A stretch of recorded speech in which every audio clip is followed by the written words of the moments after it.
Zdravi zalogaj za planet. U sklopu projekta Rast centra izvrsnosti, naša škola, Srednja škola Ivana Lucića Trogir, provela je projekt pod nazivom Zdravi zalogaj za planet. Projekt se sastojao od 4 faze, a cilj je bio jednostavan, potaknuti učenike da razmisle o tome koliko su prehrana, zdravlje i okoliš zapravo povezani. U prvoj fazi bavili smo se našim prehrambenim navikama i realno svi znamo da tu ima mjesta za poboljšanje.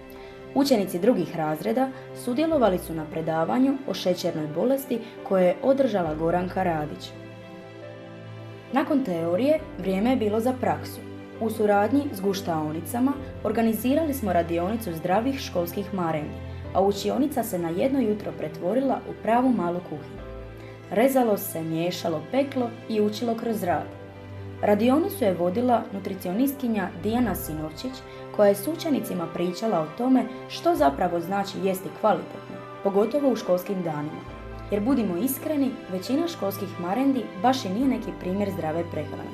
Previše šećera, previše procesirane hrane, a premalo onoga što nam stvarno treba. Učenici su zato učili kako složiti obrok koji će ih držati sitima, dati energiju i biti dobar i za njih i za planet. Pričalo se o doručku, deklaracijama, koncentraciji i energiji, ali i o malim promjenama koje svatko može napraviti. Na kraju, ono najbolje. Sve što su napravili, zajedno su i pojeli. I po reakcijama, zaključak je bio jasan.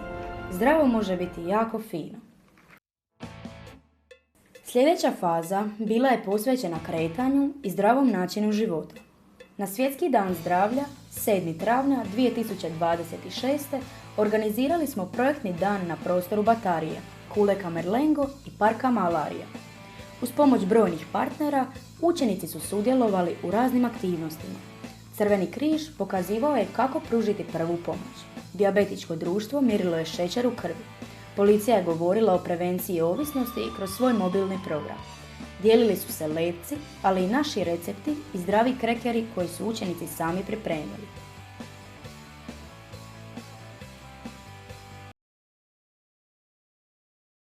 A onda sport. I kreće povlačenje konopa, napetost raste, s jedne strane snaga, s druge upornost, svi daju svoj maksimum, navijanje ne prestaje, publika bodri svaki potez i nakon velike borbe pobjeda ide u ruke razreda drugog C. Natjecanje u povlačenju konopa donijelo je puno smijeha, navijanja i prave borbe do zadnjeg centimetra. Atmosfera je bila toliko dobra da nisu mogli odoljeti ni nastavnici, ni naša tajnica škole, pa su se i oni pridružili i pokazali da još uvijek imaju itekako snage i natjecateljskog duha. Navijanje se nije stišavalo, ekipe su davale sve od sebe, a publika je bodrila svaki potez. Igrala se i ulična košarka, 3-3, brzo, dinamično i poprilično borbeno. Bilo je tu i malo jačih duela, pa nažalost i sitnih ozljeda. Ali srećom, ekipa Crvenog križa bila je spremna i reagirala odmah, pa je sve brzo sanirano i igra se nastavila. Ovim putem šaljemo jedan veliki pozdrav našem Leonu i želimo mu brz oporavak. A za kraj, utrka oko Kuleka Merlengo. Zadnji atom snage, ali i najviše uzbuđenja. Učenici su dali sve od sebe, uz glasno navijanje i podršku sa svih strana. Treća faza bila je malo drugačija. Nismo se bavili samo fizičkim zdravljem, nego i mentalnim, ali i okolišem. U Parku Malarija učenici su očistili zapušten prostor i oslikali zid koji je godinama bio zanemaren. Ova aktivnost pokazala je koliko okoliš utječe na nas, jer kad je prostor oko nas uredan i lijep, i mi se osjećamo bolje. Briga o sebi i briga o planetu zapravo idu zajedno. Iako ovu fazu nismo baš najbolje snimili ili je kamera odlučila uzeti slobodan dan, ipak se događala cijelo vrijeme.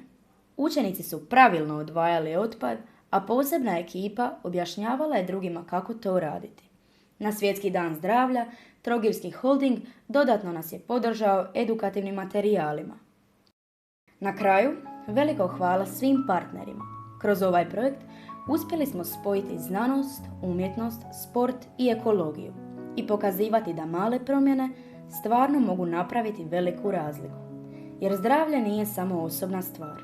Zdravlje pojedinca i zdravlje planeta idu ruku pod ruku.